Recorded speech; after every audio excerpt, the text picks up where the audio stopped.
വാർത്താ ദിനത്തിലെ സമഗ്ര വിവരങ്ങളുമായി 24ന്റെ പ്രതിനിധികൾ വിവിധ മേഖലകളിൽ നിന്ന് ചേരുകയാണ്. തിരുവനന്തപുരത്ത് നിന്ന് ഷിജോ കുര്യൻ, കൊച്ചിയിൽ നിന്ന് നിതിൻ അംബുജൻ, കോഴിക്കോട് നിന്ന് നിഖിൽ പ്രമേഷ്, ഡൽഹിയിൽ നിന്ന് ആർ അച്യുതൻ. നമ്മൾ ആദ്യം പോകുന്നത് തിരുവനന്തപുരത്തേക്കാണ്. ശബരിമല സ്വർണ്ണക്കൊള്ള കേസിൽ റിമാൻഡിലായ തന്ത്രി കണ്ഠരര് രാജീവരെ SIT സംഘം കസ്റ്റഡിയിൽ വാങ്ങും. നിയമസഭാ തെരഞ്ഞെടുപ്പിന്റെ ഒരുക്കങ്ങൾ ചർച്ച ചെയ്യാൻ CPIM സംസ്ഥാന സെക്രട്ടേറിയറ്റ് ഇന്ന് ചേരും. ഷിജോ കുര്യൻ ചേരുന്നു. Shijo, very good morning. ഇതടക്കം എന്തൊക്കെ വാർത്തകൾ ഇന്ന് നമുക്ക് തെക്കൻ കേരളത്തിൽ നിന്ന് പ്രതീക്ഷിക്കാം? Christina, very good morning. തെക്കൻ കേരളത്തിൽ നിന്ന് ഇന്ന് പ്രധാനമായിട്ടും സംഭവിക്കാൻ പോകുന്നത് ശബരിമല സ്വർണ്ണക്കൊള്ളയുമായി ബന്ധപ്പെട്ടുകൊണ്ട് തന്ത്രി കണ്ഠരര് രാജീവരുടെ അറസ്റ്റുമായി ബന്ധപ്പെട്ടതിനു ശേഷമുള്ള തുടർ നടപടികളാണ്. അതുമായി ബന്ധപ്പെട്ടുകൊണ്ട് കൂടുതൽ അലയൊലികൾ ഇന്നു മുതൽ അങ്ങോട്ട് സംഭവിക്കുമെന്നുള്ള കാര്യം ഉറപ്പാണ്. രാഷ്ട്രീയ പ്രതികരണങ്ങളടക്കം അതിനകത്ത് ഇനിയും വരേണ്ടതായിട്ടുണ്ട്. നിർണായകമായിട്ടുള്ള മറ്റ് നീക്കത്തിലേക്കടക്കം SITക്ക് കടക്കേണ്ടതായിട്ടുമുണ്ട്. SITക്ക് ഹൈക്കോടതി 6 ആഴ്ചത്തെ സമയം കൂടി നീട്ടി നൽകിയിട്ട് അധിക ദിവസമായിട്ടില്ല. അപ്പോൾ അതിനിടയിലാണ് ഈ ശബരിമല സ്വർണ്ണക്കൊള്ളയുമായി ബന്ധപ്പെട്ടുകൊണ്ട് അതിനിർണായകമായിട്ടുള്ള അറസ്റ്റിലേക്ക് SIT കടന്നത്. തന്ത്രി കണ്ഠരര് രാജീവരുടെ അറസ്റ്റോടുകൂടി ശബരിമല സ്വർണ്ണക്കൊള്ള ഇത് ഇനിയും കൂടുതൽ ഉന്നതരിലേക്ക് പോകും എന്നുള്ള സൂചനകൾ ഇതിനോട് തന്നെ ലഭിച്ചിട്ടുണ്ട്. അതുമായി ബന്ധപ്പെട്ടുകൊണ്ട് SITക്ക് കൂടുതൽ തെളിവുകൾ, കൂടുതൽ വിവരങ്ങൾ കൂടി കണ്ടെത്തേണ്ടതായിട്ടുണ്ട്. അപ്പോൾ സ്വാഭാവികമായിട്ടും ഇപ്പോൾ റിമാൻഡിൽ കഴിയുന്ന തന്ത്രി കണ്ഠരര് രാജീവരെ കസ്റ്റഡി അപേക്ഷ തിങ്കളാഴ്ച കോടതിയിൽ സമർപ്പിക്കാനാണ് SIT ആലോചിക്കുന്നത്. തന്ത്രിയെ വളരെ വിശദമായിട്ട് ചോദ്യം ചെയ്യേണ്ടതായിട്ടുണ്ട്. പ്രത്യേകിച്ച് ഉണ്ണികൃഷ്ണൻ പോറ്റിയുമായിട്ട് തന്ത്രിക്കുള്ള സാമ്പത്തിക ഇടപാടുകൾ, തന്ത്രിക്ക് ശബരിമലയിലടക്കം ഈ പറയുന്ന വലിയ തരത്തിലുള്ള സ്വാധീനമുള്ള ആളാണ്. അവിടെ ശബരിമലയുടെ പൂർണ്ണ ചൈതന്യം കാത്തു സൂക്ഷിക്കേണ്ട വ്യക്തികളിൽ ഒരാൾ എന്ന് പറയുന്നത് തന്ത്രിയാണ്. ആ തന്ത്രിയാണ് ഈ ശബരിമല സ്വർണ്ണക്കൊള്ളയ്ക്ക് കോടിക്കണക്കിന് ഭക്തരെ മുറിവേൽപ്പിക്കുന്ന തരത്തിലുള്ള ഈ ശബരിമല സ്വർണ്ണക്കൊള്ളയ്ക്ക് കൂട്ടുനിന്നതിൽ പ്രധാനി. അപ്പോൾ അതിനകത്ത് തന്ത്രിയും ഉണ്ണികൃഷ്ണൻ പോറ്റിയുമായിട്ടുള്ള സാമ്പത്തിക ഇടപാടുകൾ എന്തൊക്കെയാണ്, അവർ തമ്മിലുള്ള വിദേശയാത്ര അല്ലെങ്കിൽ മറ്റു തരത്തിലുള്ള സാമ്പത്തിക ഇടപാടുകൾ, യാത്രകൾ സംബന്ധിച്ചുള്ള വിവരങ്ങൾ കൂടുതലായിട്ട് കണ്ടെത്തേണ്ടതായിട്ടുണ്ട്. അതുമാത്രവുമല്ല, അതിനപ്പുറത്തേക്ക് ഉണ്ണികൃഷ്ണൻ പോറ്റിക്ക് എങ്ങനെ ശബരിമല ഇത്രയധികം സ്വാധീനമുണ്ടായി, അതിന് തന്ത്രി ഏതൊക്കെ രീതിയിലുള്ള വഴി തെളിച്ചു കൊടുത്തു, അപ്പോൾ അതൊക്കെ അറിയേണ്ടതായിട്ടുണ്ട്. അതിനകത്ത് ഉണ്ണികൃഷ്ണൻ പോറ്റിയെയും ഈ പറയുന്ന തന്ത്രിയെയും ഒക്കെ ഒരുമിച്ചിരുത്തി ചോദ്യം ചെയ്യേണ്ടതായിട്ടുണ്ട്. മറ്റ് രാഷ്ട്രീയ ബന്ധങ്ങൾ ഇതിനകത്ത് അല്ലെങ്കിൽ അങ്ങനെ എന്തെങ്കിലും തരത്തിലുള്ള രാഷ്ട്രീയ ഒരു സ്വാധീനം ഈ ശബരിമല സ്വർണ്ണക്കൊള്ളയ്ക്ക് ഉണ്ടായിട്ടുണ്ടോ, അല്ലെങ്കിൽ ഈ പറയുന്ന പോലെ നിലവിൽ ഉയർന്നു നിൽക്കുന്ന രാജ്യാന്തര സ്വർണ്ണക്കൊള്ളയടക്കമുള്ള ആരോപണങ്ങളിൽ അതുമായി ബന്ധപ്പെട്ടുകൊണ്ട് എന്തെങ്കിലും തരത്തിലുള്ള ഇടപാടുകൾ നടന്നിട്ടുണ്ടോ എന്നുള്ളതൊക്കെ അറിയേണ്ടതായിട്ടുണ്ട്. അപ്പോൾ തന്ത്രിയെ കസ്റ്റഡിയിൽ വാങ്ങി കൂടുതൽ വിശദമായിട്ട് ചോദ്യം ചെയ്യാനായിട്ട് തിങ്കളാഴ്ചയായിരിക്കും SIT ഇപ്പോൾ കൊല്ലം വിജിലൻസ് കോടതിയിൽ കസ്റ്റഡി അപേക്ഷ സമർപ്പിക്കുക. പക്ഷേ അപ്പോഴും വളരെ നിഷ്കളങ്കനായിട്ട് താൻ ഒരു തെറ്റും ചെയ്തിട്ടില്ല എന്നുള്ളൊരു പ്രതികരണം തന്നെയാണ് തന്ത്രി കണ്ഠരര് രാജീവര് ഇപ്പോഴും നടത്തുന്നത്. ഇന്നലെ 24നോട് ഈ തന്ത്രിയുടെ അഭിഭാഷകൻ സംസാരിക്കുമ്പോഴും പറയുന്നുണ്ട്, തന്ത്രി ഇനി മല ചവിട്ടില്ല, തന്നെ കുടുക്കിയതാണ്, താനൊരു തെറ്റും ചെയ്തിട്ടില്ല എന്ന് വളരെ കരഞ്ഞുകൊണ്ട് വൈകാരികനായിട്ട് തന്ത്രി പറഞ്ഞു എന്നുള്ള ഒരു കാര്യം ഈ പറയുന്ന തന്ത്രിയുടെ അഭിഭാഷകൻ 24നോട് പറഞ്ഞതാണ്. അപ്പോൾ അത്തരത്തിൽ ഇപ്പോഴും താൻ തെറ്റും ചെയ്തിട്ടില്ല എന്ന് വളരെ നിഷ്കളങ്കമായി അദ്ദേഹം പറഞ്ഞു പോവുകയാണ്. പക്ഷേ അങ്ങനെയൊന്നുമല്ല എന്നുള്ള വസ്തുത നമുക്ക് കൃത്യമായിട്ട് അറിയാം. കാരണം SIT എല്ലാ തെളിവുകളും ശേഖരിച്ചു തന്നെയാണ് അതിനിർണായകമായിട്ടുള്ള അറസ്റ്റിലേക്ക് ശബരിമല സ്വർണ്ണക്കൊള്ളയിൽ നിന്ന് കടന്നിട്ടുള്ളത്. അപ്പോൾ അതുമായി ബന്ധപ്പെട്ടുകൊണ്ട് കൂടുതൽ രാഷ്ട്രീയ പ്രതികരണങ്ങൾ, കൂടുതൽ തെളിവുകൾ ശേഖരിക്കുന്ന അടക്കമുള്ള നടപടികളിലേക്ക് SIT കടക്കും. അതാണ് ഏറ്റവും പ്രധാനപ്പെട്ട ഒരു വാർത്ത എന്ന് പറയുന്നത്. മറ്റൊരു കാര്യം എന്ന് പറയുന്നത്, നിയമസഭാ തെരഞ്ഞെടുപ്പിന്റെ അലയൊലികൾ തുടങ്ങിയിട്ടുണ്ട്. അതുമായി ബന്ധപ്പെട്ടുകൊണ്ട് CPMന്റെ സംസ്ഥാന സമിതി ഇന്നലെ LDF യോഗമുണ്ടായിരുന്നു. ഇന്നിപ്പോൾ CPM സംസ്ഥാന സെക്രട്ടേറിയറ്റ് യോഗം ചേരുന്നുണ്ട്. രാവിലെ 10 മണിക്ക് AKG സെന്ററിലാണ് CPM സംസ്ഥാന സെക്രട്ടേറിയറ്റ് യോഗം ചേരുക.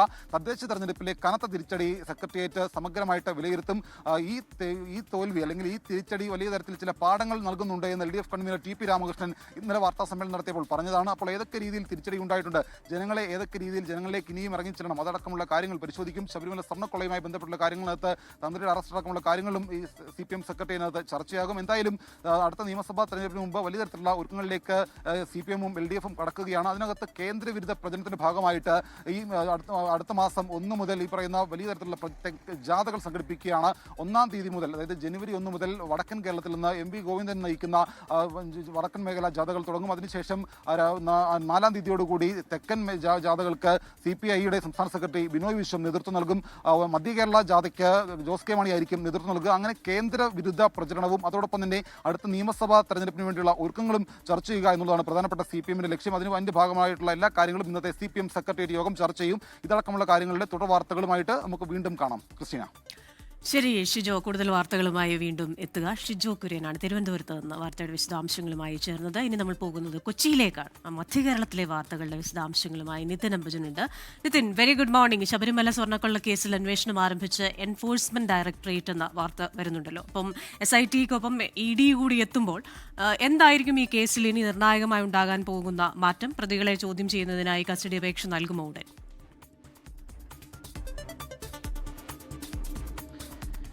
Christina, good morning. എന്തായാലും കേസിൽ ഇ ഡി കൂടി കടന്നു വന്നിരിക്കുകയാണ്. കഴിഞ്ഞ ദിവസമാണ് ഇ ഡി ഇതുമായി ബന്ധപ്പെട്ട് കള്ളപ്പണം സ്ഥിരീകരിച്ച് ECI രജിസ്റ്റർ ചെയ്തിരിക്കുന്നത്. PMLA പ്രകാരമാണ് കേസെടുത്ത്. സ്വാഭാവികം PMLA പ്രകാരം കേസെടുത്ത ഒരു സാഹചര്യത്തിൽ പ്രതികളുടെ എല്ലാം തന്നെ സ്വത്തുക്കൾ കണ്ടുകെട്ടേണ്ടതുണ്ട്.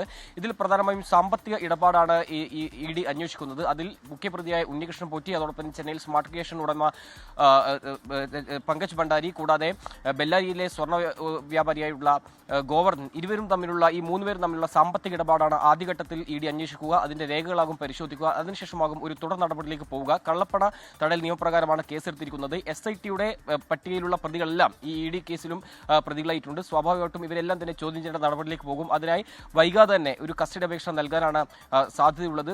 ആ ഒരു നിലയിലുള്ള നടപടി ഏതായാലും ഇ ഡിയുടെ ഭാഗത്തുനിന്നും ഇനി ഉണ്ടാകും. മാത്രമല്ല ഈ കേസിൽ, അതായത് ശബരിമല സ്വർണ്ണക്കൊള്ള കേസിൽ SIT ആരൊക്കെ ഈ കേസിൽ ഉൾപ്പെട്ടിട്ടുണ്ടോ സ്വാഭാവികമായിട്ടും ഇവരൊക്കെ തന്നെ ഇ ഡിയുടെ നിഴലിലും ഉണ്ടാകും. അതുകൊണ്ട് തന്നെ ഇ ഡി ഇവരെല്ലാം തന്നെ ചോദ്യം ചെയ്യാനുള്ള സാധ്യതയുണ്ട്. നിലവിൽ ഇപ്പോൾ നേരത്തെ സൂചിപ്പിച്ച പോലെ തന്നെ ഉണ്ണികൃഷ്ണൻ പോറ്റി, അതോടൊപ്പം തന്നെ പങ്കജ് ഭണ്ഡാരി, ഗോവർദ്ധൻ, ഈ 3 പേരും തമ്മിലുള്ള സാമ്പത്തിക ഇടപാടാകും പ്രധാനമായും ആദ്യം അന്വേഷിക്കുക. ഇതിൽ കള്ളപ്പണം ഇടപാട് നടന്നിട്ടുണ്ട് എന്ന നിലയിൽ തന്നെയാണ് ഇ ഡി ഇപ്പോൾ അന്വേഷണം മുന്നോട്ട് പോകുന്നത്. അങ്ങനെയാണെങ്കിൽ കള്ളപ്പണം എവിടെ നിന്ന് ആർക്കൊക്കെ ലഭിച്ചു തുടങ്ങിയ കാര്യങ്ങളിലുള്ള ഒരു അന്വേഷണമായി മുന്നോട്ട് പോകും. എന്തായാലും വൈകാതെ തന്നെ വരും ദിവസങ്ങളിൽ കൂടുതൽ പേരെ ഇ ഡി ചോദ്യം ചെയ്യും. അതിനായി ഉടൻ തന്നെ കസ്റ്റഡി അപേക്ഷ സമർപ്പിക്കാനാണ് ഇ ഡിയുടെ നീക്കം. ക്രിസ്റ്റീന, കൊച്ചിയിൽ നിന്ന് മധ്യകേരളത്തിൽ നിന്ന് പ്രതീക്ഷിക്കുന്ന ഏറ്റവും പുതിയ വാർത്തകളുമായി ചേർന്നത് നിതിൻ അംബുജനാണ്. ഇനി നമ്മൾ കോഴിക്കോട്ടേക്കാണ് പോകുന്നത്. അവിടെ നിഖിൽ പ്രമേഷ് ഉണ്ട്. Nikhil, very good morning. Kuthiravattam മാനസികാരോഗ്യ കേന്ദ്രത്തിൽ നിന്ന് കടന്നു കളഞ്ഞ പെരിന്തൽമണ്ണ ദൃശ്യ കൊലപാതക കേസിലെ പ്രതി വിനീഷിനായുള്ള തെരച്ചിൽ 13ാം ദിവസവും തുടരുകയാണ്. ഈ 13ാം ദിവസവും ഈ പ്രതി എവിടെയുണ്ട് എന്നതിന് യാതൊരു ഐഡിയയുമില്ല എന്ന അവസ്ഥയാണ്. വിപുലീകരിച്ച അന്വേഷണ സംഘം സംസ്ഥാനത്തിനകത്തും പുറത്തും പ്രതിക്കായുള്ള തെരച്ചിൽ ഊർജിതമാക്കിയെങ്കിലും ഒരു തുമ്പും ഇതുവരെ ലഭിച്ചില്ല. എന്തായാലും മാനസിക രോഗം എന്നൊക്കെ പറഞ്ഞെങ്കിലും വളരെ ജാഗ്രതയോടുകൂടിയുള്ള ഒരു രക്ഷപ്പെടലായിരുന്നല്ലോ, പ്ലാൻഡ് ആയിട്ടുള്ള ഒരു രക്ഷപ്പെടലായിരുന്നല്ലോ ഇയാളുടേത്. Good morning Christina. തീർച്ചയായും സൂചിപ്പിച്ച പോലെ തന്നെ ഈ പ്രതി കഴിഞ്ഞ കുറേ നാളുകളായി കടന്നു കളയുന്നതിന് വേണ്ടിയിട്ടുള്ള ശ്രമങ്ങൾ നടത്തുകയായിരുന്നു. അത് ഇത്രയധികം സുരക്ഷാ സംവിധാനങ്ങളുള്ള ഗോവിന്ദച്ചാമിയുടെ ജയിൽ ചാട്ടത്തിനൊക്കെ ശേഷം വലിയ സുരക്ഷ ഉറപ്പാക്കിയിരുന്നു. അതുകൊണ്ട് തന്നെ കണ്ണൂരിൽ നിന്ന് പറ്റില്ല എന്ന് തിരിച്ചറിഞ്ഞതിന് പിന്നാലെയാണ് ഈ പ്രതി കുതിരവട്ടത്തേക്ക് എത്തുന്നതിന് വേണ്ടിയിട്ടുള്ള ശ്രമങ്ങൾ നടത്തുന്നത്. അങ്ങനെ മാനസിക വിഭ്രാന്തി അഭിനയിക്കുന്നു. അങ്ങനെ ഈ കുതിരവട്ടത്തേക്ക് എത്തുന്നു. അവിടെ വെച്ചാണ് ഈ പ്രതി ശുചിമുറിയിൽ നിന്ന് കടന്നു കളയുന്ന സാഹചര്യം ഉണ്ടായിട്ടുള്ളത്. അപ്പോൾ കൃത്യമായിട്ടുള്ള പദ്ധതി ഇവിടെ ഉണ്ടായിരുന്നു. ഈ തന്നെ കൂടുതലായി ഡോക്ടർമാർ നിരീക്ഷിക്കാതിരിക്കാൻ ഇവിടുത്തെ ജീവനക്കാരൊക്കെയായി വളരെ നല്ല സൗഹൃദത്തിലായിരുന്നു പ്രതി. എന്തായാലും പ്രതി കടന്നു കളഞ്ഞിട്ട് ഇന്നേക്ക് 13 ദിവസമാവുകയാണ്. ഈ 13 ദിവസമായിട്ടും പോലീസിനെ പ്രതിയെക്കുറിച്ച് യാതൊരു തരത്തിലുള്ള സൂചനയുമില്ല. സംസ്ഥാനത്തിന് പുറത്താണോ അകത്താണോ എന്നുള്ള കാര്യത്തിൽ പോലും ഒരു വ്യക്തതയില്ല എന്നുള്ളതാണ് നമ്മൾ ശ്രദ്ധിക്കേണ്ട ഏറ്റവും പ്രധാനപ്പെട്ട ഒരു കാര്യം. ഈ അന്വേഷണ സംഘത്തെ വിപുലീകരിക്കുന്ന സാഹചര്യം ഉണ്ടായിരുന്നു. കൂടുതൽ ഉദ്യോഗസ്ഥരെയൊക്കെ ഉൾപ്പെടുത്തി അന്വേഷണ സംഘത്തെ വിപുലീകരിച്ച് വിവിധ സംഘങ്ങളായി തിരിഞ്ഞുകൊണ്ട് സംസ്ഥാനത്തിനകത്തും പുറത്തും അന്വേഷണം നടത്തിയിട്ടും യാതൊരു സൂചനയും ഈ പ്രതിയെക്കുറിച്ച് ലഭിച്ചിട്ടില്ല. ഈ സ്വാഭാവികമായിട്ടും ഈ പ്രതി പുറത്തു നിൽക്കുമ്പോൾ ആശങ്കയിലാവുന്നത് ദൃശ്യയുടെ കുടുംബമാണ്. അന്ന് തന്നെ ഒരുപാട് പ്രയാസത്തിലായ പ്രതിസന്ധിയിലായ ആ കുടുംബം ഇപ്പോൾ വീണ്ടും ആശങ്കയിലായിരിക്കുകയാണ്. തങ്ങളെ ആക്രമിക്കാൻ കൂടി ഈ പ്രതി എത്തുമോ എന്നുള്ളൊരു ആശങ്ക അവരെ സംബന്ധിച്ചിടത്തോളം ഉണ്ട്. അതുകൊണ്ട് തന്നെ മലപ്പുറം കേന്ദ്രീകരിച്ച് പ്രത്യേകിച്ചും അതോടൊപ്പം തന്നെ സംസ്ഥാനത്തിന് പുറത്തും, നേരത്തെ ഈ പ്രതി ജയിൽ ചാടിയ സമയത്ത് സംസ്ഥാനത്തിന് പുറത്താണ് ഒളിവിൽ കഴിഞ്ഞിരുന്നത്. അതുകൊണ്ട് തന്നെ ആ മേഖലകൾ കേന്ദ്രീകരിച്ചുകൊണ്ടോ എല്ലാം തന്നെ അന്വേഷണം പുരോഗമിക്കുന്നുണ്ട്. പക്ഷേ ഈ 13 ദിവസമായിട്ടും ഈ പ്രതി എവിടെ എന്നുള്ള ചോദ്യത്തിന് മാത്രം ഉത്തരം കിട്ടിയിട്ടില്ല. കൃഷ്ണ, ശരി, സംസ്ഥാനത്തിനകത്താണോ പുറത്താണോ ഈ പ്രതി എന്ന കാര്യത്തിൽ അതുപോലും ഇതുവരെ വ്യക്തമായിട്ടില്ല. ദൃശ്യയുടെ അമ്മയടക്കമുള്ളവർ ഇനിയും ഇയാളുടെ ഭാഗത്തുനിന്ന് ആക്രമണം ഉണ്ടാകുമോ എന്ന ഭയത്തിലുമാണ്. ഇന്ന് രാവിലെ 3 ഇടങ്ങളിൽ നിന്നാണ് വന്യജീവി ആക്രമണത്തിന്റെ വാർത്തകൾ വരുന്നത്. ഒന്ന് വയനാട്ടിൽ നിന്ന്, കണ്ണൂരിൽ നിന്ന്, ഒന്ന് ഇടുക്കിയിൽ നിന്ന്. നമ്മൾ ആദ്യം പോകുന്നത് വയനാട്ടിലേക്കാണ്. വയനാട് പുൽപ്പള്ളി ചീയമ്പത്ത് ആടിനെ വന്യജീവി ആക്രമിച്ചു. ആനപ്പന്തി ഉന്നതിയിലാണ് സംഭവം. മാലതി ബൊമ്മൻ എന്നയാളുടെ ആടിനെയാണ് ആക്രമിച്ചത്. സുർജിത് അയ്യപ്പത്താണ് വയനാട്ടിൽ നിന്ന് വിവരങ്ങളുമായി ചേരുന്നത്. Surjith, good morning. വിവരങ്ങൾ. Good morning Christina. അർദ്ധരാത്രി 12:30യോടുകൂടിയാണ് ഇത്തരത്തിലൊരു സംഭവം ഉണ്ടായിരിക്കുന്നത്. ചീയമ്പം ആനപ്പന്തി ഉന്നതിയിലാണ് വന്യജീവിയുടെ ആക്രമണം ഉണ്ടായത്. ഇത് കടുവയാണ് എന്നുള്ള സംശയമാണ് നിലവിലുള്ളത്. ആടിനെയാണ് ആക്രമിച്ചത്. കൂട്ടിൽ കെട്ടിയ ആടായിരുന്നു. ഈ വനമേഖലയോട് ചേർന്നുള്ള പ്രദേശമാണ്. മാലതി ബൊമ്മൻ എന്നയാളുടെ ആടിനെയാണ് ആക്രമിച്ചിരിക്കുന്നത്. ഫോറസ്റ്റ് അധികൃതർ സ്ഥലത്തെത്തിയിട്ടുണ്ട്. മാത്രമല്ല പ്രദേശവാസികൾക്ക് ജാഗ്രതാ നിർദ്ദേശം നൽകിയിട്ടുണ്ട്. ക്യാമറ സ്ഥാപിച്ചിട്ടുണ്ട്. ഇതിനടുത്തുള്ള ചീയമ്പം 73 എന്ന് പറയുന്ന പ്രദേശത്താണ് ഈ മേഖലയിൽ പോത്തിനെ ആക്രമിക്കുന്ന ഒരു അവസ്ഥ കഴിഞ്ഞ മാസം ഉണ്ടായത്. ആ കടുവ തന്നെയാണ് പിന്നീട് ആളെ കൊലപ്പെടുത്തുന്ന രീതിയിലേക്ക്, അതായത് പുൽപ്പള്ളി ദേവർഗദ്ദ പ്രദേശത്ത് ആളെ കൊലപ്പെടുത്തുന്ന രീതിയിലേക്ക് എത്തിയത്. ആ കടുവയെ പിന്നീട് കൂടുവെച്ച് പിടികൂടുന്ന സ്ഥിതി ഉണ്ടായിട്ടുണ്ട്. ഒരു കടുവ മാത്രമല്ല, കൂടുതൽ കടുവകൾ മേഖലയിൽ ഉണ്ട് എന്നുള്ളതാണ്. കഴിഞ്ഞ ദിവസം പുൽപ്പള്ളിയുടെ പല ഭാഗങ്ങളിലും കടുവയെ കണ്ടു എന്നുള്ളത് ആളുകൾ പറയുന്നുണ്ട്. ഇതിനിടയിലാണ് ഇത്തരത്തിലൊരു സംഭവം കൂടി ഉണ്ടായിരിക്കുന്നത്. അതേസമയം കമ്പളക്കാടും സമാനമായ രീതിയിൽ തന്നെ കടുവയെ കണ്ടു എന്നുള്ള തരത്തിൽ പറയുന്ന ഒരു ചിത്രവും സമൂഹ മാധ്യമങ്ങളിൽ ഇതുമായി ബന്ധപ്പെട്ട് പ്രചരിക്കുന്നുമുണ്ട്. സുശീല. സുർജിത് അയ്യപ്പത്താണ് വയനാട്ടിൽ നിന്നുള്ള വിവരങ്ങളുമായി ചേർന്നത്. ഇനി കണ്ണൂരിലേക്കാണ് നമ്മൾ പോകുന്നത്. കണ്ണൂർ അയ്യൻകുന്ന് പഞ്ചായത്തിലെ പാലത്തുംകടവിൽ ഇറങ്ങിയ കടുവ കൂട്ടിലായി. വനം വകുപ്പ് സ്ഥാപിച്ച കൂട്ടിലാണ് കടുവ കുടുങ്ങിയത്. വയനാട് കുപ്പാടി കടുവാ സംരക്ഷണ കേന്ദ്രത്തിലേക്ക് കടുവയെ കൊണ്ടുപോയി. അജീഷ് ജയകുമാറാണ് കണ്ണൂരിൽ നിന്ന് വിവരങ്ങളുമായി ചേരുന്നത്. Ajeesh, good morning. ഒരു താൽക്കാലിക ആശ്വാസം. ഇനി എന്താണ് അടുത്ത നടപടി? ഇന്നലെയായിരുന്നു ഈ അയ്യങ്കുന്ന് പഞ്ചായത്തിലെ പാലത്തുംകടവ് എന്ന പ്രദേശത്ത് ഈ കടുവ ഇറങ്ങിയത്. അവിടുത്തെ രൂപേഷ് എന്ന് പറയുന്ന ആളുടെ തൊഴുത്തിൽ കെട്ടിയിരുന്ന 4 പശുക്കളെയാണ് കടുവ കൊലപ്പെടുത്തിയത്. ഈ പശുക്കളുടെ ജഡം ഈ കെട്ടിയിരുന്നതിനാൽ ഈ കടുവയ്ക്ക് കൊണ്ടുപോകാനായിരുന്നില്ല. ഉടൻ തന്നെ ഈ നാട്ടുകാരെയും വനംവകുപ്പിനെയൊക്കെ രൂപേഷ് വിവരം അറിയിച്ചു. ജനപ്രതിനിധികളടക്കം അവിടെ എത്തിയിരുന്നു. അവിടുത്തെ പേരാവൂര് MLA സണ്ണി ജോസഫ് അടക്കം അവിടെ എത്തിയിട്ട് അവിടെ വേണ്ട നടപടികൾ, ഈ കടുവയെ പിടികൂടണം എന്നുള്ള നിർദ്ദേശം വനംവകുപ്പിന് നൽകി. ഇതിന്റെ അടിസ്ഥാനത്തിലാണ് ഇന്നലെ രാത്രി തന്നെ അവിടെ കൂട് സ്ഥാപിച്ചത്. ഈ ജഡം കൊണ്ടുപോകാത്തതിന് തന്നെ കടുവ ഇന്ന് പുലർച്ചെ വീണ്ടും എത്തും എന്നുള്ളൊരു നിഗമനത്തിലായിരുന്നു വനംവകുപ്പ്. അങ്ങനെ തന്നെ സംഭവിക്കുകയും ചെയ്തു. വനംവകുപ്പിന്റെ കൂട്ടിൽ ഈ കടുവ കുടുങ്ങി. ആൺകടുവയാണ് ഈ കുടുങ്ങിയിട്ടുള്ളത്. ഈ കടുവയെ വയനാട് കുപ്പാടി കടുവാ സംരക്ഷണ കേന്ദ്രത്തിലേക്ക് ഇപ്പോൾ മാറ്റിയിട്ടുണ്ട്. എന്തായാലും വലിയ ആശ്വാസം തന്നെയാണ് ആ മേഖലയിലുള്ളവർക്ക് ഇപ്പോൾ ഉണ്ടായിരിക്കുന്നത്. ശരി, അജീഷ് ജയകുമാറാണ് കണ്ണൂരിൽ നിന്ന് വിശദാംശങ്ങളുമായി ചേർന്നത്. ഇനി ഇടുക്കിയിലേക്ക് പോയാൽ ഇടുക്കി ഉടുമ്പന്നൂർ മഞ്ചക്കലിൽ കാട്ടുപോത്ത് ആക്രമണം, 2 പേർക്ക് പരിക്ക്. വിവരങ്ങളുമായി രാഹുൽ വിജയനാണ് ഇടുക്കിയിൽ നിന്നും ചേരുന്നത്. Rahul, good morning. ഈ രാവിലെ റബ്ബർ ടാപ്പിങ്ങിനൊക്കെ ഇറങ്ങുന്ന തൊഴിലാളികൾ അവർ അത്യന്തം ഭീതിതമായി അവരുടെ ജോലിക്ക് പോകുക എന്ന് പറയുന്ന അവസ്ഥ വലിയ ആശങ്കാജനകമാണ്. അത്തരത്തിലുള്ള തൊഴിലാളികൾക്കാണല്ലോ പരിക്കേറ്റിരിക്കുന്നത്. വിവരങ്ങൾ. കൃഷിനെ പുലർച്ചെ 4 മണിയോടെയാണ് കാട്ടുപോത്ത് ആക്രമണം ഉണ്ടായിരിക്കുന്നത്. കൃഷിയിടത്തിൽ ആദ്യമായിട്ടാണ് ഈ കാട്ടുപോത്ത് ഇറങ്ങുന്നത് എന്നുള്ളതാണ്. മഞ്ചക്കലിലെ കൃഷിയിടത്തിൽ ആദ്യമായിട്ടാണ് കാട്ടുപോത്ത് ഇറങ്ങുന്നത് എന്നുള്ളതാണ് നാട്ടുകാർ എന്നൊക്കെ പറയുകയും ചെയ്തിരിക്കുന്നത്. മഞ്ചക്കല്ല് സ്വദേശികളുടെ മുരളി, അതുപോലെ തന്നെ സാബു എന്നിവർക്ക് നേരെയാണ് കാട്ടുപോത്ത് പാഞ്ഞെടുത്തത്. അതിൽ മുരളിയുടെ കൈക്ക് സാരമായിട്ടുള്ള പരിക്കേറ്റിട്ടുണ്ട്. മുരളി കരുണ ആശുപത്രി തൊടുപുഴയിൽ ചികിത്സ തേടുകയും ചെയ്തിട്ടുണ്ട് എന്നുള്ളതാണ് ഈ ഘട്ടത്തിൽ നമുക്ക് മനസ്സിലാക്കാൻ കഴിയുന്നത്. നാട്ടുകാർ വിവരം അറിയിച്ചതിനെ തുടർന്ന് വനംവകുപ്പ് സംഘം ഉടൻ തന്നെ സ്ഥലത്തെത്തിയിരുന്നു. പക്ഷേ കാട്ടുപോത്തിനെ പിന്നീട് കാണാൻ കഴിഞ്ഞിട്ടില്ല.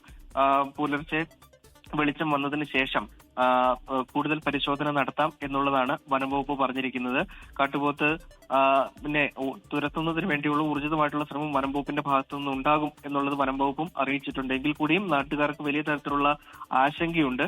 ഇതാദ്യമായിട്ടാണ് ഈ പ്രദേശത്തേക്ക്, ജനവാസ മേഖലയിലേക്ക് കാട്ടുപോത്ത് ഇറങ്ങുന്നത്. കുറച്ച് ദേശീയ വാർത്തകളുടെ അപ്ഡേറ്റ്സിലേക്കാണ് പോകേണ്ടത്. ഡൽഹിയിൽ അച്യുതനുണ്ട്. Achuthan, very good morning. അപ്പോൾ കഴിഞ്ഞ ദിവസം തീരുമാനം വന്നിരുന്നു, കേന്ദ്ര ബജറ്റ് ഫെബ്രുവരി 1 ഞായറാഴ്ച തന്നെ ആയിരിക്കും. അപ്പോൾ ആ ബജറ്റ് അവതരണത്തിന് മുന്നോടിയായി കേന്ദ്ര ധനമന്ത്രി സംസ്ഥാന ധനമന്ത്രിമാരുമായി ഒരു കൂടിക്കാഴ്ച നടത്തുകയാണ്. സംസ്ഥാനങ്ങളുടെ ആവശ്യങ്ങൾ അറിയാനും ഓരോ സംസ്ഥാനങ്ങളിലും എന്തൊക്കെയാണ് ധനമന്ത്രിമാർ മുന്നോട്ട് വയ്ക്കുന്ന കാര്യങ്ങളെന്നൊക്കെ അറിയാനുമുള്ള ഒരു യോഗമാണ്. വൈകിട്ട് 3 മണിക്ക് നോർത്ത് ബ്ലോക്കിൽ വെച്ചാണ് ഈ യോഗമെന്ന് മനസ്സിലാക്കുന്നു. സംസ്ഥാന ധനമന്ത്രി KN ബാലഗോപാലും യോഗത്തിൽ പങ്കെടുക്കും. ഒപ്പം തന്നെ ഈ പശ്ചിമ ബംഗാളിൽ EDയുടെ പരിശോധനയ്ക്ക് പിന്നാലെ പ്രവർത്തനം പുനരാരംഭിച്ചിരിക്കുകയാണല്ലോ ഐപാക്.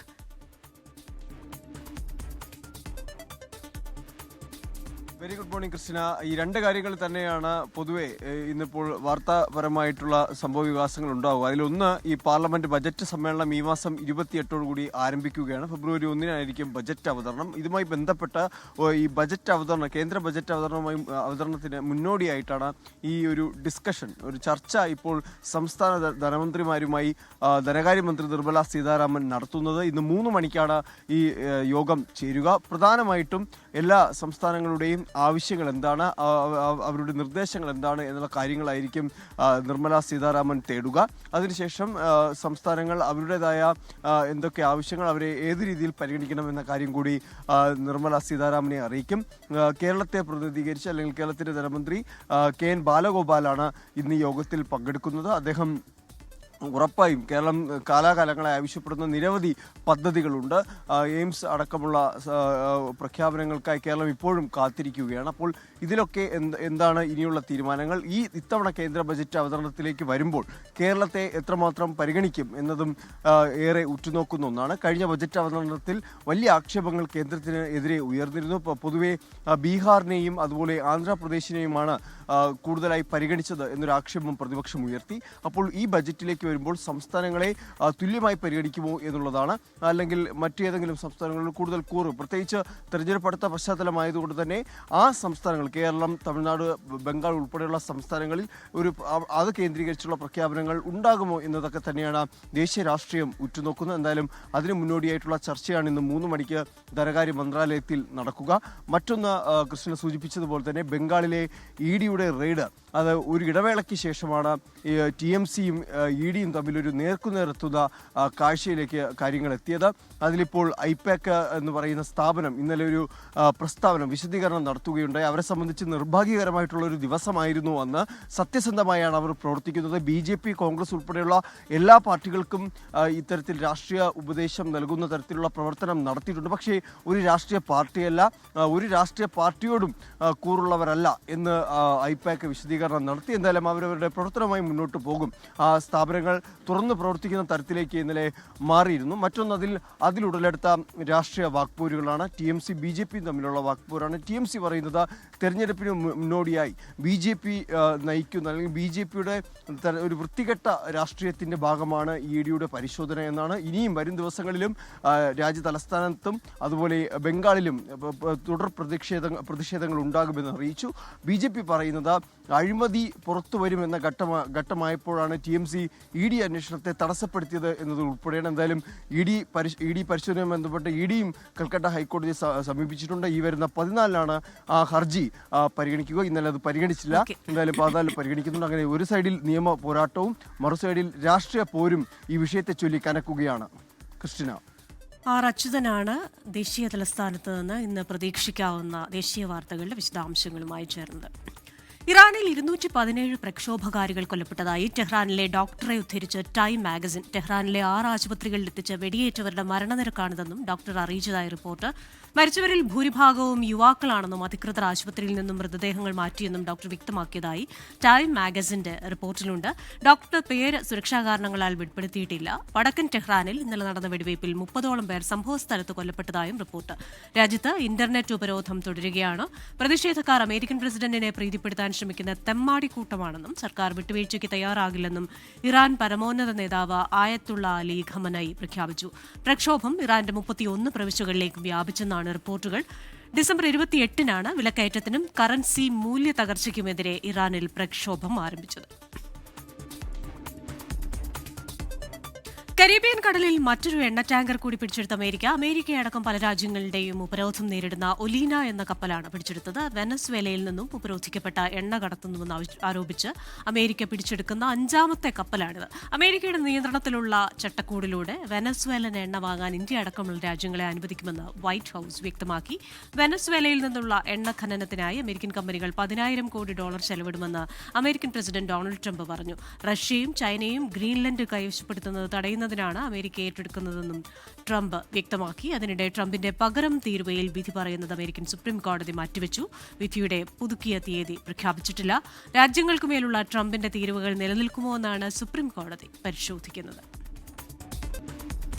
പാലക്കാട് മലമ്പുഴയിൽ അധ്യാപകൻ വിദ്യാർത്ഥിക്ക് മദ്യം നൽകി പീഡിപ്പിച്ച സംഭവത്തിൽ സംസ്കൃത അധ്യാപകൻ അനിലിനെതിരെ 8 കുട്ടികൾ കൂടി മൊഴി നൽകി. അധ്യാപകൻ പലപ്പോഴായി പീഡിപ്പിച്ചെന്നാണ് മൊഴി. നേരത്തെ 5 കുട്ടികളും സമാനമായി മൊഴി നൽകിയിരുന്നു.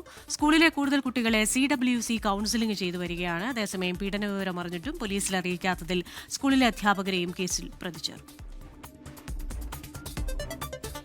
ശബരിമലയിൽ തീർത്ഥാടകരുടെ തിരക്ക് തുടരുകയാണ്. മകരവിളക്ക് പ്രമാണിച്ച് സന്നിധാനത്ത് കൂടുതൽ നിയന്ത്രണങ്ങൾ ഏർപ്പെടുത്തും. SP സുജിത് ദാസിന്റെ നേതൃത്വത്തിൽ സന്നിധാനത്തെ സുരക്ഷാ ക്രമീകരണങ്ങൾ വിലയിരുത്തി. ഈ മാസം 14-നാണ് മകരവിളക്ക്. അല്പസമയം മുമ്പാണ് വയനാട് ചീയമ്പത്ത് വന്യജീവി ആക്രമണത്തിന്റെ വാർത്തയുമായി സുർജിത് അയ്യപ്പത്ത് നമ്മളോടൊപ്പം ചേർന്നത്. ഇപ്പോൾ കമ്പളക്കാട് ജനവാസ മേഖലയിൽ കടുവ ഇറങ്ങിയതായി നാട്ടുകാർ പറയുന്നു.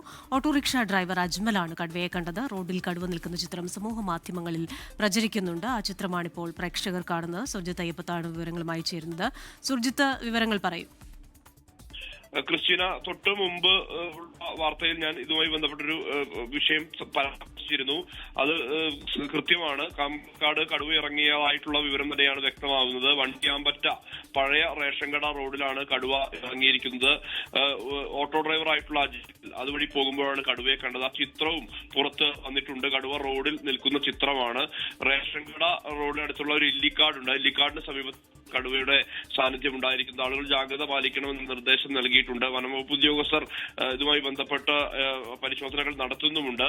ഇപ്പോൾ ഈ പ്രജനന കാലമായതിനാൽ തന്നെ ഈ ജനുവരി ഫെബ്രുവരി മാസം വരെ വലിയ ജാഗ്രത വേണ്ടിവരും. വയനാട്ടിലെ പല ഭാഗങ്ങളിലും കടുവയെ കാണുന്നുണ്ട്. പുൽപ്പള്ളിയുടെ പല മേഖലയിലും കടുവയെ കാണുന്നുണ്ട്. ഇന്നിപ്പോൾ ചീയമ്പത്ത് ഒരു ആടിനെ ആക്രമിക്കുന്ന സ്ഥിതി ഉണ്ടായിട്ടുണ്ട്. അത് കടുവയാണെന്നുള്ള സംശയം നാട്ടുകാർ പ്രകടിപ്പിക്കുന്നുണ്ട്. കഴിഞ്ഞ ദിവസമാണ് ചിറക്കര എന്ന് പറയുന്ന തലപ്പുഴയ്ക്ക് അടുത്തുള്ള പ്രദേശത്ത് കടുവ ഇറങ്ങിയത്. ആ കടുവയുടെ ദൃശ്യം ഷഹനാസ് എന്ന് പറയുന്ന ഒരു യുവാവ് യാത്ര ചെയ്യുമ്പോൾ രാത്രിയിൽ അത് പകർത്തി പങ്കുവെക്കുന്ന ഒരു സ്ഥിതി കൂടി ഉണ്ടായിട്ടുണ്ട്. അത്തരത്തിൽ പല മേഖലയിലും കടുവയുടെ സാന്നിധ്യം ഉണ്ടാകുന്നു എന്നുള്ളത് തന്നെയാണ്. കാരണം ഇത് കാടിറങ്ങി എത്താനുള്ള സാധ്യതയുണ്ട്. ഒരു പക്ഷേ ഈ ടെറിട്ടറി പ്രശ്നങ്ങൾ, അതായത് ഈ മറ്റു കടുവകളുമായി മൽപ്പിടുത്തത്തോടുകൂടി പരിക്കേറ്റ കടുവകളോ അല്ലെങ്കിൽ ഇര തേടാൻ കഴിയാത്ത കടുവകളോ എല്ലാം തന്നെ കാട്ടിൽ നിന്ന് നാട്ടിലേക്ക് ഇറങ്ങാനുള്ള സാധ്യത തള്ളിക്കളയാൻ കഴിയുകയില്ല. ഇതിന് തൊട്ടപ്പുറത്താണ് ഈ പനമരം പ്രദേശം. ആ പനമരം പ്രദേശത്താണ് ഒരു കടുവ ഈ വയലിനകത്ത് നിൽക്കുന്നൊരവസ്ഥ ഉണ്ടായിട്ടുള്ളത്. അത് പിന്നീട് കാട് കയറി പോവുകയാണ് ഉണ്ടായിട്ടുള്ളത്. അത്തരത്തിൽ നിരന്തരം കടുവകളുടെ പ്രശ്നം നിലനിൽക്കുന്നുണ്ട്. ഇത് ജനവാസ മേഖലയിലേക്ക് ഇറങ്ങും എന്നുള്ളതാണ് ആളുകളെ സംബന്ധിച്ച് ആശങ്കാജനകം. വനംവകുപ്പ് ഉദ്യോഗസ്ഥർ ജാഗ്രത പാലിക്കണം എന്നുള്ള നിർദ്ദേശം ഉൾപ്പെടെ നൽകിയിട്ടുണ്ട് എന്നുള്ളതാണ് ലഭ്യമാകുന്ന വിവരം. ക്രിസ്റ്റീന, UDF-ൽ പൊട്ടിത്തെറി എന്ന ഒരു വാർത്ത വരുന്നുണ്ട്. ജോസഫ് വിഭാഗത്തിനെതിരെ ആഞ്ഞടിച്ചിരിക്കുകയാണ് കോൺഗ്രസ് നേതാവ് Anil boss. Kuttanad seat Kerala Congress Joseph വിഭാഗത്തിൽ നിന്ന് കോൺഗ്രസ് ഏറ്റെടുക്കണം, മത്സരിക്കാൻ സന്നദ്ധത അറിയിച്ചിട്ടുണ്ട്. ഞാൻ മത്സരിച്ചാൽ എന്താണ് കുഴപ്പമെന്നാണ് അദ്ദേഹം ചോദിക്കുന്നത്. 40 വർഷമായി പാർട്ടിക്ക് വേണ്ടി ജീവിക്കുന്ന ഒരാളാണ്. കുട്ടനാട് ജോസഫ് വിഭാഗത്തിന്റെ കുത്തകയല്ല. പേയ്മെന്റ് സീറ്റിൽ വന്നവർ കുട്ടനാട്ടിൽ ജയിക്കില്ല. ഇത്തരം കാര്യങ്ങൾ പറയുന്നുണ്ട്. അപ്പോൾ തെരഞ്ഞെടുപ്പിന് മുമ്പ് തന്നെ പലയിടങ്ങളിലും പൊട്ടിത്തെറി ആരംഭിച്ച എന്ന ഒരു വാർത്ത കൂടി വരുന്നുണ്ട്. ഇതോടെ ന്യൂസ് ബ്രേക്സ് പൂർണ്ണമാവുകയാണ്. ലോകത്തെവിടെയായാലും ഏത് സമയത്തും 24 വാർത്തകളും ഓഗ്മെന്റഡ് റിയാലിറ്റി പാക്കേജുകളും എക്സ്പ്ലെയിനറുകളും വിശദമായി കാണാൻ ഞങ്ങളുടെ യൂട്യൂബ് ചാനൽ നിങ്ങൾക്ക് സബ്സ്ക്രൈബ് ചെയ്യാം.